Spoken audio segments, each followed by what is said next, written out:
آپ کے ساتھ ہو۔ آپ کے ساتھ بھی ہو۔ ہمارے لیے خداوند یسوع مسیح کی انجیل مقدس لوکا کے مطابق۔ اے خداوند تیری تمجید ہو۔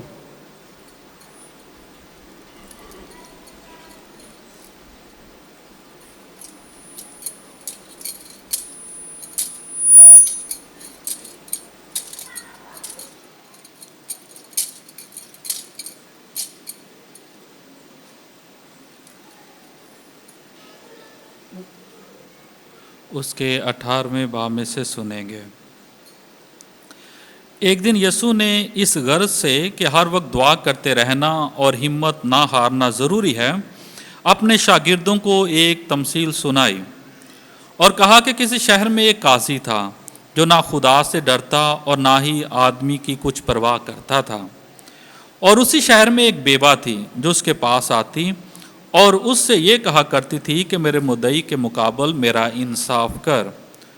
اس نے مدت تک نہ چاہا، لیکن پیچھے اپنے جی میں کہا کہ ہر چند میں نہ خدا سے ڈرتا اور نہ آدمی کی کچھ پرواہ کرتا ہوں، تو بھی اس لیے کہ یہ بیوہ مجھے ستاتی ہے میں اس کا انصاف کروں گا، ایسا نہ ہو کہ یہ بار بار آ کر مجھے دکھ کرے۔ اور خداوند نے کہا کہ سنو کہ یہ بے انصاف قاضی کیا کہتا ہے، پس کیا خدا اپنے برگزیدوں کا انصاف نہ کرے گا جو رات دن اس سے فریاد کرتے ہیں، یا ان کے واسطے دیر کرے گا؟ میں تم سے سچ کہتا ہوں کہ وہ جلد ان کا انصاف کرے گا۔ مگر جب ابن انسان آئے گا تو کیا زمین پر ایمان پائے گا؟ انجیل مقدس کے وسیلے سے ہمارے گناہ معاف کیے جائیں۔ خداوند یسوع مسیح میں میرے عزیز بھائی اور بہنوں، آج ہم سال کے دوران 29ویں عام اتوار کی پاک عبادت میں شامل ہیں۔ آج کی تلاوتوں کا مرکزی نقطہ آپ نے تعارف میں بھی سنا، دعا اور انصاف ہے۔ دعا اور انصاف کسی بھی غریب یا امیر کا ہو، خدا سب کی سنتا ہے اور جواب دیتا ہے۔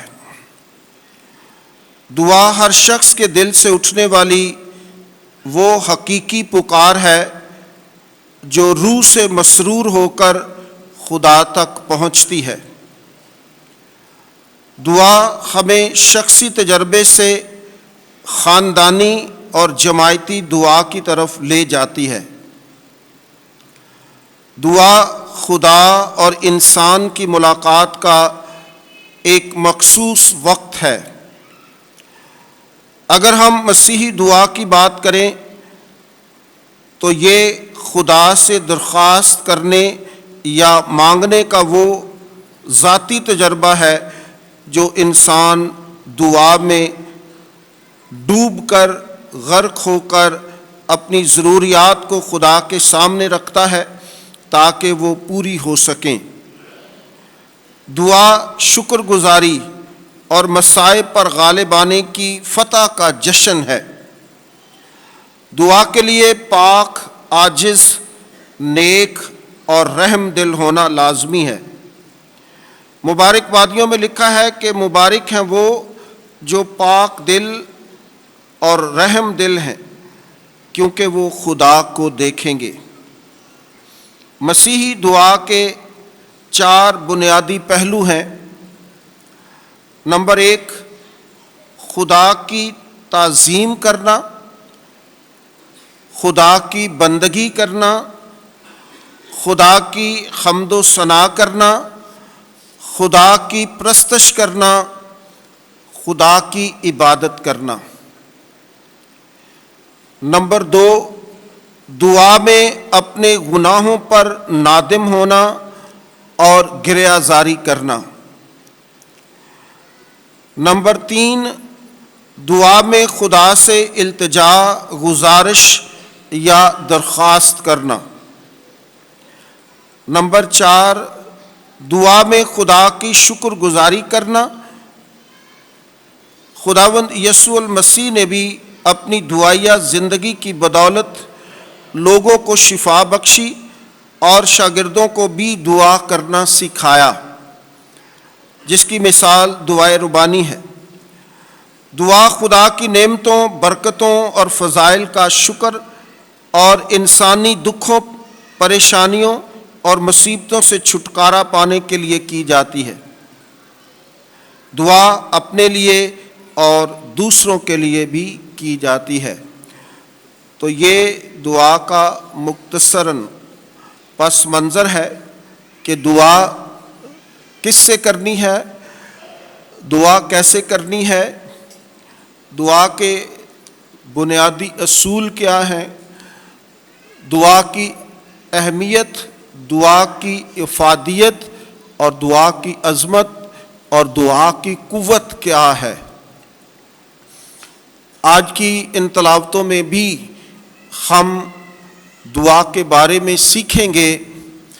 آج کی پہلی تلاوت خروج کی کتاب میں سے آپ نے سنی، جس میں موسیٰ جو ہے پہاڑ پر دعا کرنے کا ایک نمونہ پیش کرتا ہے، ایک ماڈل پیش کرتا ہے۔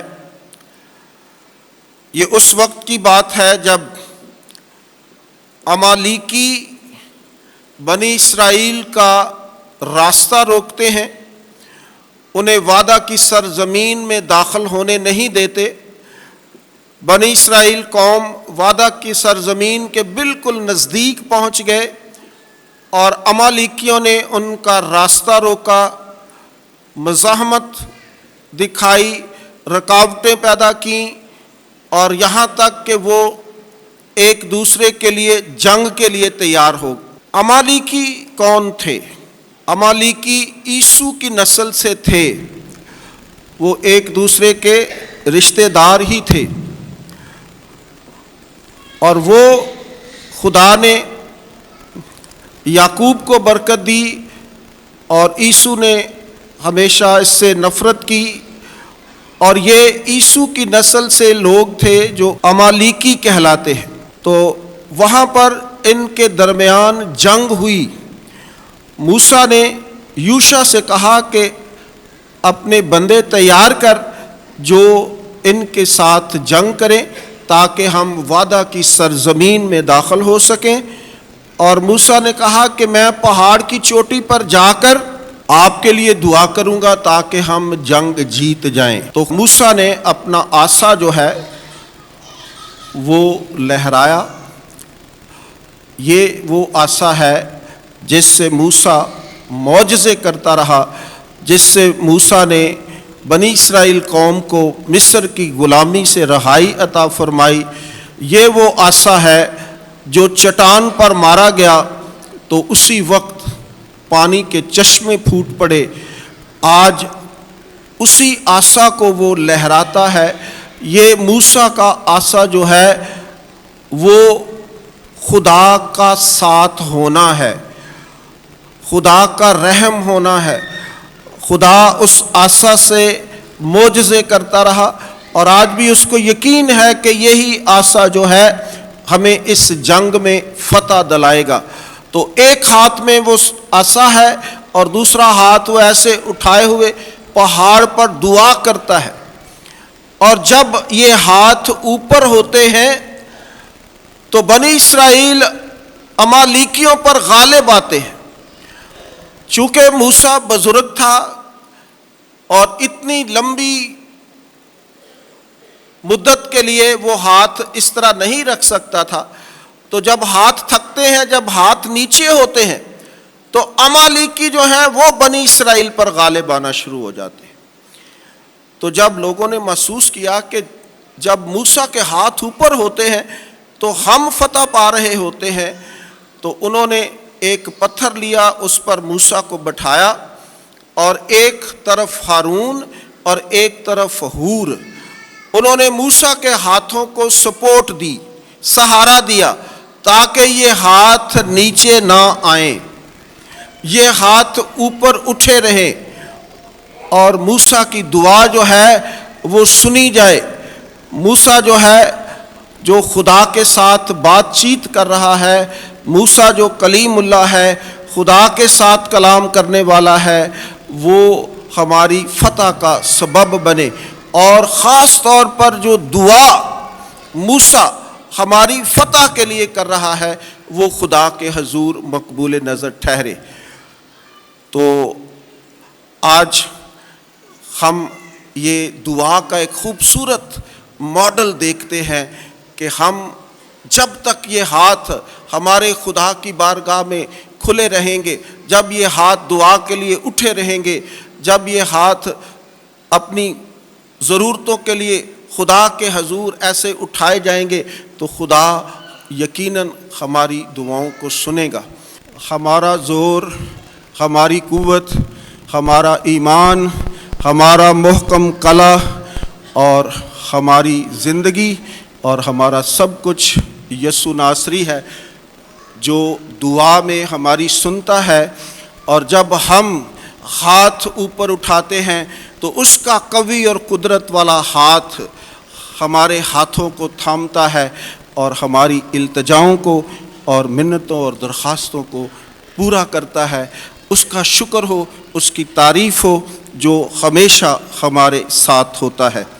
تو اس طرح بنی اسرائیل جو ہیں موسیٰ کی دعا کے ذریعے، ان ہاتھوں کے اوپر اٹھائے جانے کے ذریعے، موسیٰ کی خدا کے ساتھ رفاقت کے ذریعے، اس لہرائے ہوئے عصا کے ذریعے بنی اسرائیل قوم جو ہے وہ فتح حاصل کرتی ہے۔ بنی اسرائیل قوم جو ہے عمالیکیوں پر غالب آتی ہے۔ بنی اسرائیل قوم اس فتح کا جشن مناتے ہیں۔ بنی اسرائیل قوم خدا کی حضوری کو تسلیم کرتے ہیں، خدا کے اس رحم کو تسلیم کرتے ہیں، اور اس بات کا اقرار کرتے ہیں کہ خدا ہمارے ساتھ ہے، خدا ہمارے ساتھ ہے۔ آج کی دوسری تلاوت میں مقدس پالوس رسول تیموتھوس کے دوسرے خط میں واضح طور پر بیان کرتا ہے کہ اے میرے فرزند، اے میرے شاگرد، اے میرے ہونہار بیٹے، کلام کو سیکھ، اس لیے نہیں کہ تو عالم بننا ہے، بلکہ اس لیے کہ یہ کلام اور مسیح کا پیغام تو نے دوسروں تک لے کے جانا ہے، اور دعا میں قائم رہ، دعا کرتا رہ، تاکہ یہ کلام میری زندگی کا حصہ بنے اور میں اس کلام کو دوسروں تک پیش کر سکوں۔ اور اینڈ میں وہ کہتا ہے کہ جب تو خدا کی قربت کو حاصل کرے گا، جب تو خدا کی نزدیکی میں آئے گا تو مصیبتیں اٹھائے گا، ستم زدہ ہوگا، کیونکہ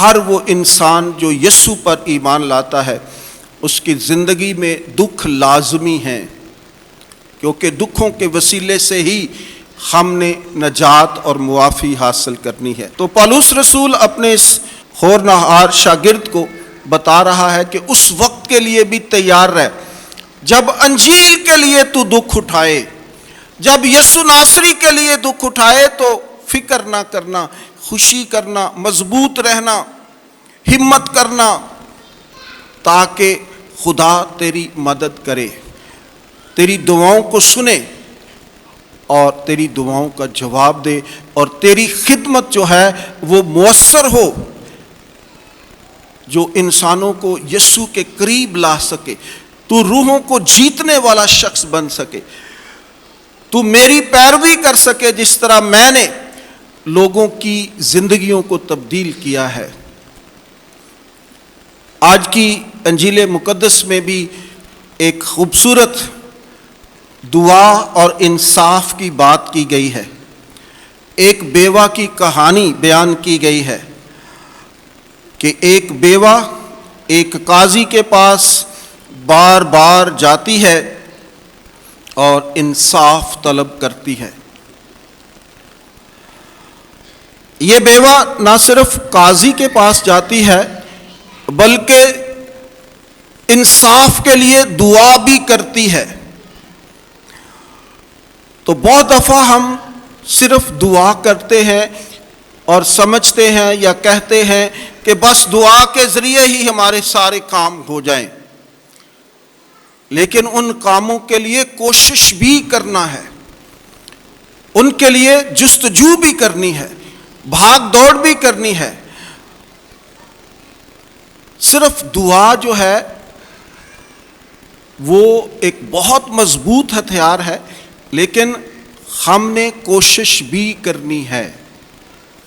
جب تک ہم خود کوشش نہیں کرتے اس وقت تک ہماری دعا بھی جو ہے وہ اتنی مؤثر نہیں ہوتی۔ خدا نے اس قوم کی حالت نہیں بدلی جس کو اپنی حالت بدلنے کا خیال نہ ہو۔ جب تک ہم خود اپنے آپ کو تبدیل کرنا نہیں چاہتے، جب تک ہم اس کے لیے محنت نہیں کرتے، جب تک ہم اس کے لیے کوئی عمل نہیں کرتے، جب تک ہم اپنی اس منزل کو حاصل کرنے کے لیے کوئی منصوبہ سازی نہیں کرتے، اس وقت تک ہماری دعا غیر مؤثر رہے گی۔ اس لیے وہ بیوہ جو ہے وہ مسلسل دعا بھی کر رہی ہے اور کوشش بھی کر رہی ہے، دعا بھی کر رہی ہے اور کوشش بھی کر رہی ہے۔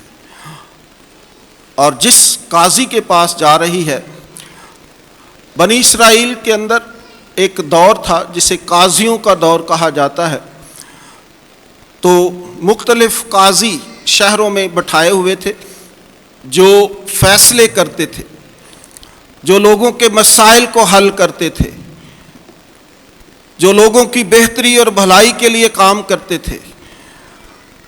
لیکن ہر دور میں یہ رہا ہے، ہر معاشرے میں یہ بات سامنے آئی ہے کہ سب لوگ ایک جیسے نہیں ہوتے، سب لوگوں کے دل کے اندر دوسروں کے لیے درد نہیں ہوتا، سب لوگ دوسروں کے مسائل کو نہیں سمجھتے، دوسروں کی تکالیف کو فیل نہیں کرتے۔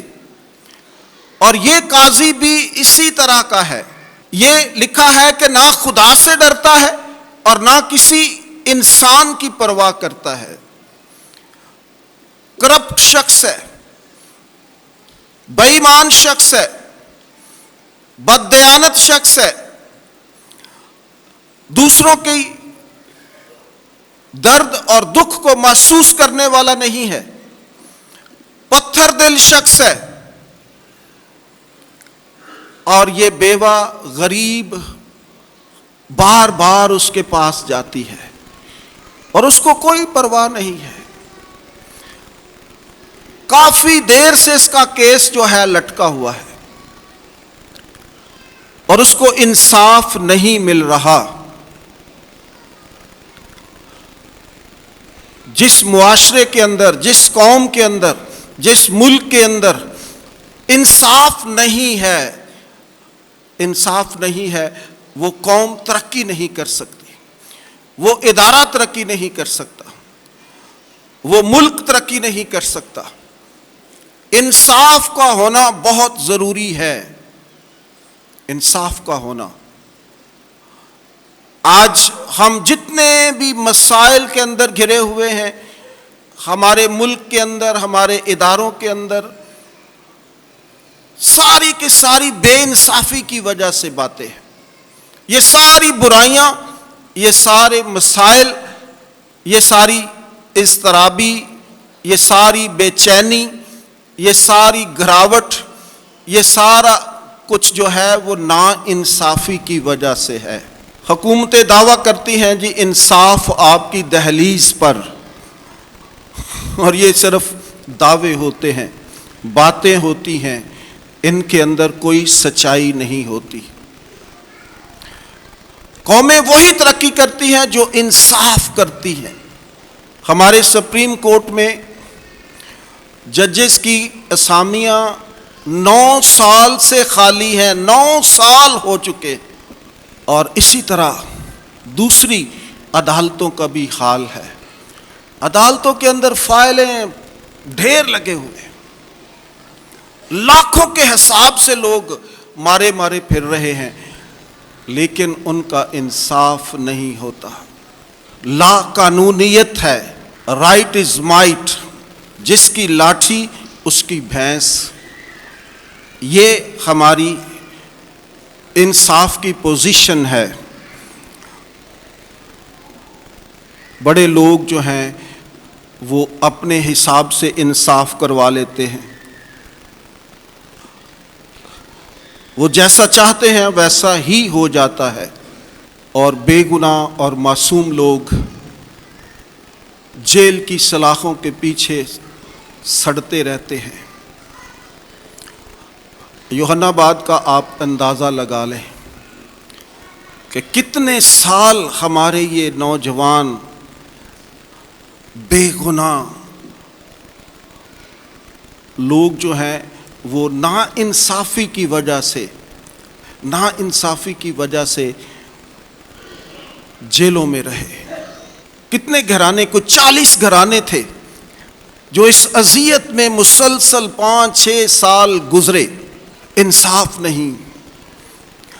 نہ ان کے ساتھ کسی نے بات کی، نہ ان کا انصاف ہوا، اور وہ بیچارے اور پوری فیملیز اس اضطراب میں پڑی رہیں، اور آخر کار پھر ان کی جان چھوٹی. تو اس طرح کسی بھی معاشرے میں جب انصاف نہیں ملتا تو بے شمار مسائل ابھر کر سامنے آ جاتے ہیں. برائی سامنے آ جاتی ہے، گراوٹ سامنے آ جاتی ہے، بد اخلاقی سامنے آ جاتی ہے، چوری چکاری سامنے آ جاتی ہے، اسٹریٹ کرائم سامنے آ جاتے ہیں. بے شمار مسئلے جو ہیں وہ نا انصافی کی وجہ سے ہیں. ہم آگے نہیں بڑھ سکتے، ہم ترقی نہیں کر سکتے. ہمارے خاندانوں میں بحالی اور ترقی نہیں آ سکتی کیونکہ نا انصافی کی چکی میں ہم پستے پستے ساری زندگی گزار دیتے ہیں. اور یہ بیوہ بھی نا انصافی کا شکار ہے، لیکن مایوس نہیں ہے، اور وہ بار بار قاضی کے پاس جاتی ہے. تو دعا کے اندر اتنی قوت اور طاقت ہے کہ وہ پتھر دل انسانوں کو بھی موم کر دیتا ہے جو اوپر بیٹھا ہوا ہے، جس کے سامنے ہم جھکتے اور اس کے سامنے دعا کرتے ہیں. بے شک یہ قاضی خدا کی بھی پرواہ نہیں کرتا، انسانوں کی بھی پرواہ نہیں کرتا، لیکن اس بیوہ کی دعا نے اس قاضی کے دل کو نرم کیا، اور اس نے کہا کہ یہ بیوہ بار بار آ کر مجھے تنگ کرتی ہے تو میں اس کا فیصلہ کر ہی دیتا ہوں. تو یہ خدا ہے جو انسانوں کے دلوں کو بدلتا ہے. یہ خدا ہے جو انسانوں کے دلوں کو پانی کے نالوں کی طرح موڑنے کی قوت اور طاقت رکھتا ہے. یہ اس دعا کی قوت ہے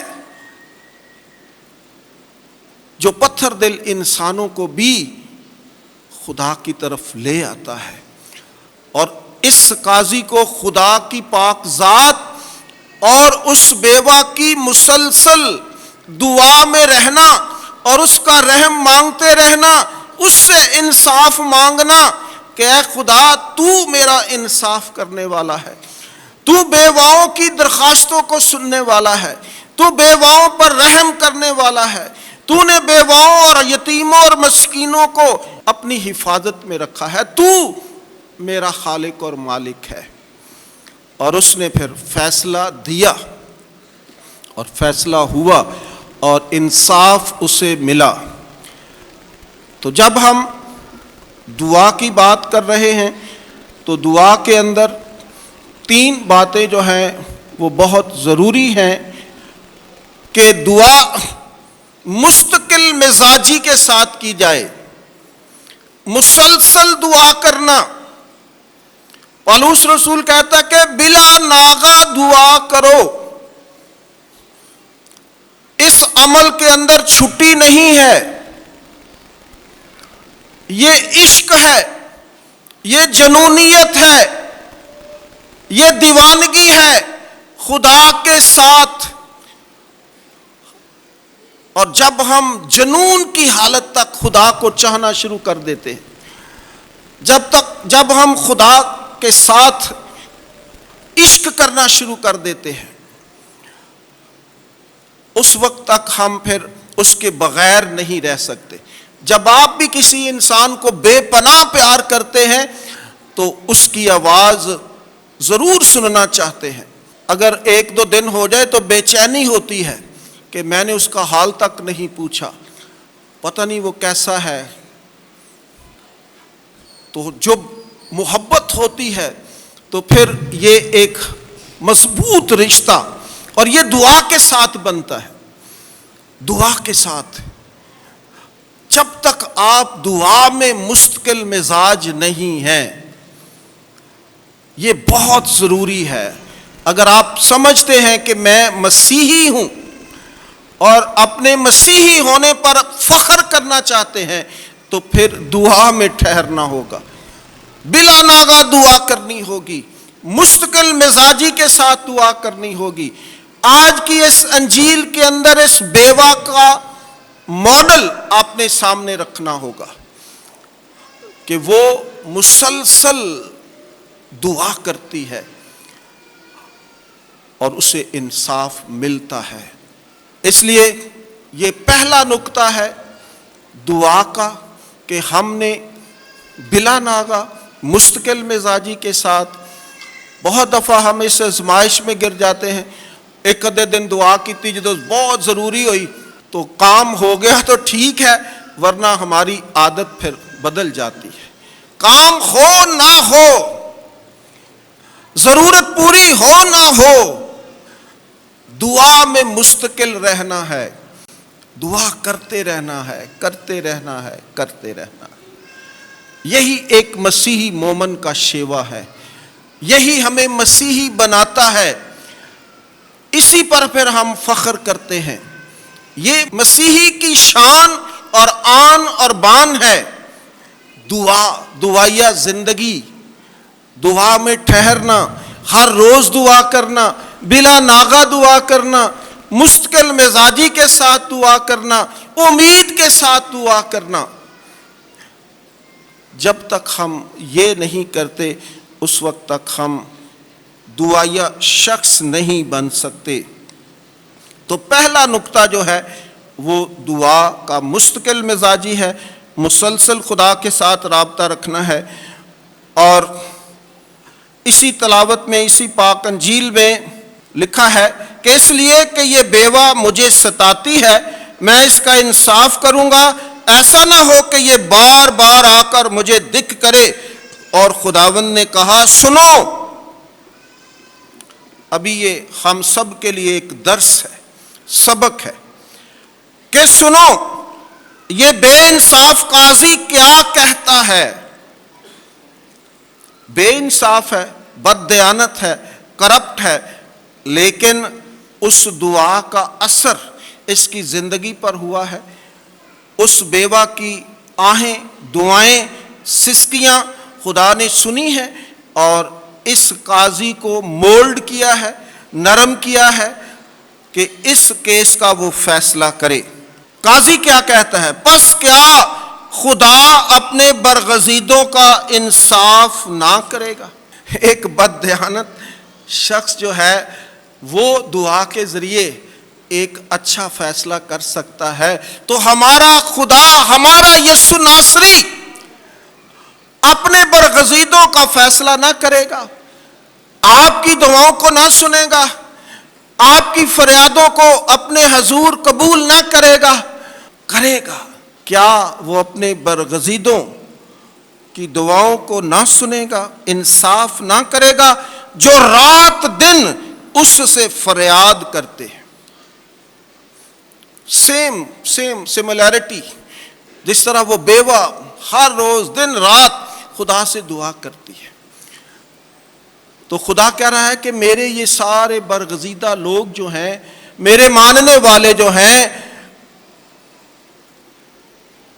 میرے پیچھے آنے والے، میری تعلیمات پر عمل کرنے والے،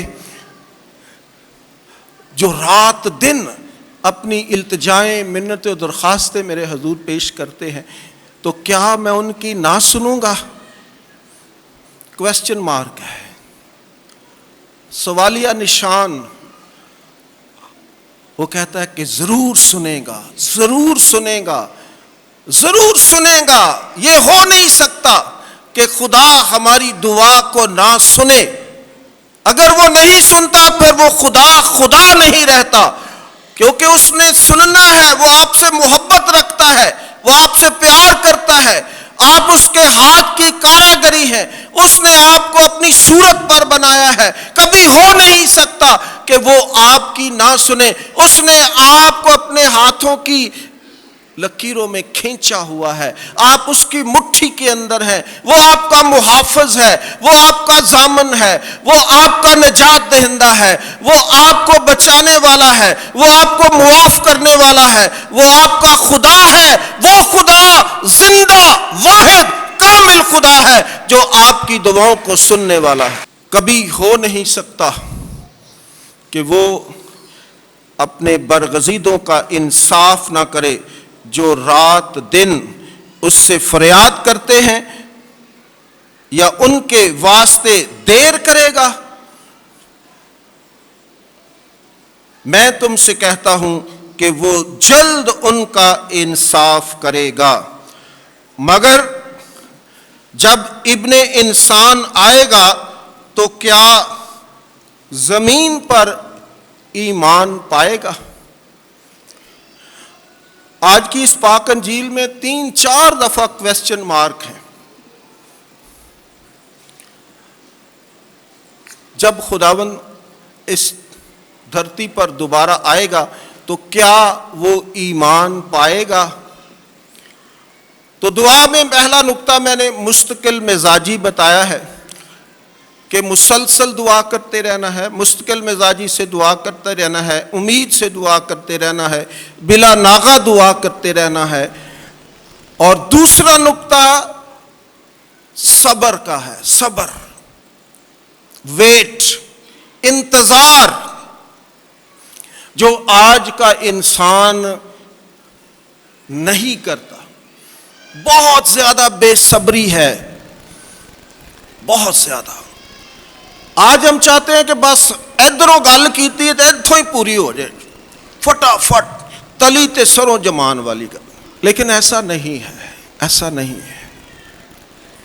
خدا نے ہر چیز کے لیے ایک وقت مقرر کیا ہوا ہے۔ وہ ہماری طرح بے صبرا نہیں ہے۔ اس کی پاک ذات کے اندر ایک خوبی ہے کہ وہ صابر ہے، وہ دیکھتا ہے، وہ پرکھتا ہے کہ یہ کس نیت سے مانگ رہا ہے۔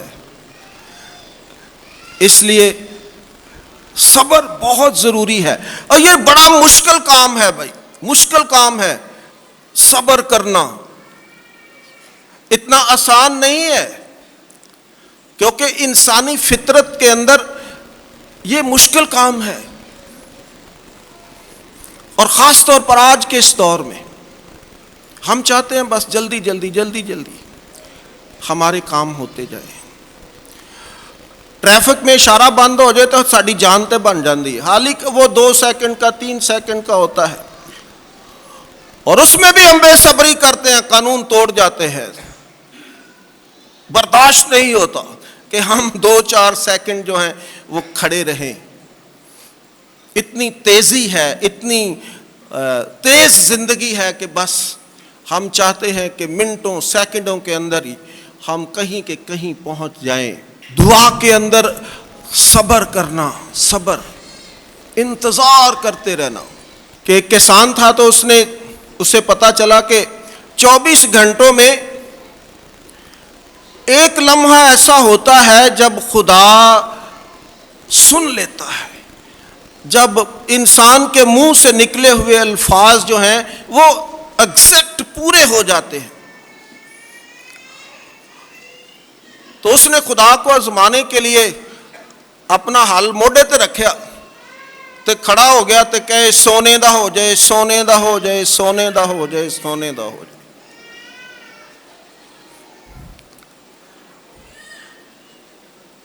تو صبر نہ کیا, تھک گیا, حالت بھی وزن کافی سی, اور جدوں وہ لمحہ آیا تو تھک گیا تو انہیں تھلے زور دی سٹیا تو انہیں کہا لوہے دا ہی ہو جا, سونے دا نہیں ہونا, اور وہی لمحہ تھا جو اس کی قبولیت کا تھا, وہ لوہے کا ہو گیا. تو اس طرح ہم وہ مومنٹ جو ہیں وہ خدا کی برکت اور فضائل کے وہ لمحات جو ہیں وہ گنوا دیتے ہیں, وہ گنوا دیتے ہیں. اس وقت تک ہم کہیں اور نکلے ہوتے ہیں, کسی اور کے در پر پہنچے ہوتے ہیں, کسی اور دعا کرنے والے کے سامنے, کسی اور پیر کے سامنے, کسی اور فقیر کے سامنے, کسی اور بندے کے سامنے, اور وہ لمحہ ہم گزار دیتے ہیں. صبر نہیں ہے, انتظار نہیں ہے. تو دعا کے اندر مستقل مزاجی اور صبر یہ بہت ضروری ہے. اور آج تیسرا نقطہ, آخری بات, کہ جب ابن انسان آئے گا تو کیا زمین پر ایمان پائے گا؟ ایمان کے ساتھ دعا مانگنا, ایمان کے ساتھ, یہ بہت ہی امپورٹنٹ بات ہے کہ کیا ہم ایمان رکھتے ہیں کہ جو کچھ ہم مانگ رہے ہیں ایسا ہی ہو جائے گا. مقدس مرکز کی انجیل میں لکھا ہے کہ جب تم دعا کرو, جب تم دعا کرو تو سمجھو کہ یہ بات ہو چکی ہے, یہ ہو گیا ہے, یہ قبول ہے, جو کچھ میں مانگ رہا ہوں یا مانگ رہی ہوں یہ ایسا ہی ہو چکا ہے. یہ ہے ایمان, کہ مانگنے سے پہلے آپ کا ایمان اتنا پختہ ہونا چاہیے کہ یہ بات جو میں کرنے لگی ہوں یا کرنے لگا ہوں یہ ہو چکا ہے, کیونکہ وہ کرنے والا ہے. ایمان کی بات ہے. ایمان کے ساتھ جب ہم دعا کو مانگیں گے تو خدا ہماری دعاؤں کو سنے گا, خدا ہمیں انصاف دے گا, خدا ہمارا حامی و ناصر ہوگا, خدا ہماری مدد اور رہنمائی کرے گا. تو آج ہم نے دعا کے اندر 4 اس کے پہلو دیکھے ہیں کہ ہم نے دعا کرنی ہے, خدا کی حمد کرنی ہے, اس کی ستائش کرنی ہے, اس کی پرستش کرنی ہے, اس کی شکر گزاری کرنی ہے. اس کے بعد ہم نے اپنے لیے دعا کرنی ہے اور دوسروں کے لیے دعا کرنی ہے. اس کے بعد ہم نے اپنے گناہوں پر نادم ہونا ہے اور گریہ زاری کرنی ہے. اور چوتھی ہم نے خدا کی شکر گزاری کرنی ہے. اور 3 باتیں جو آج کی پاک انجیل میں ہیں کہ دعا کرنی ہے مستقل مزاجی کے ساتھ, صبر کے ساتھ اور ایمان کے ساتھ. جب ہم ان 7 نقطوں کو, 7 ایلیمنٹس کو اپنی زندگی کا حصہ بنا لیں گے. کل میں بائبل اسٹڈی کی کلاس میں سعد کے ہندسے پر بات کر رہا تھا کہ یہ کمپلیشن کا نشان ہے. تو یہ 7 نقطے جو آج دعا کے لیے آپ نے سیکھے ہیں یہ آپ کی دعا کو مکمل کر دیں گے. اس ایمان سے مانگنا, اس امید سے مانگنا, صبر سے مانگنا, مستقل مزاجی سے مانگنا, اور ہماری دعائیں خدا سنے گا, ضرور سنے گا. تو آئیں خدا کا شکر ادا کرتے ہیں آج کے اس خوبصورت کلام کے لیے. آج ایک دفعہ پھر ہم نے دعا پر سیر حاصل بحث کی ہے. پچھلے ہفتوں میں بھی ہم نے ایک دفعہ دعا پر بات چیت کی تھی. آج پھر خدا نے ہمیں یہ موقع دیا ہے, اور بار بار کلیسیا جو ہے ہمیں ایسے موضوعات دیتی ہے تاکہ ہم ان کے اندر داخل ہو جائیں. بار بار ہماری زندگی انہی باتوں کو سن سن کے دعائیا بن جائے. ہم دعا کرنا سیکھ لیں, ہم دعا کرنے کی پریکٹس کرنا سیکھ لیں, دعا کے اندر وہ سارے ایلیمنٹس آ جائیں. تاکہ ہم حقیقی مسیحی مومن بن جائیں۔ تو پاک ماں کلیسیا ہماری تربیت کرتی رہتی ہے، ایسے موضوعات ہمارے سامنے رکھتی ہے تاکہ ان کے وسیلے سے ہماری زندگیاں روز بروز خداوند کی قربت میں آ جائیں، خداوند کے نزدیک ہو جائیں، اور ہم خداوند کے نام کو اپنی زندگی سے عزت اور جلال دینا سیکھ لیں۔ خدا آپ سب کو دعا کرنے کی روح عطا فرمائے۔ خدا آپ سب کو انصاف کی آواز اٹھانا سکھائے اور انصاف کا ساتھ دینا سکھائے، تاکہ ہمارا معاشرہ دعا اور انصاف میں آگے بڑھے۔ مسیح ہمارے خداوند کے وسیلے سے آمین۔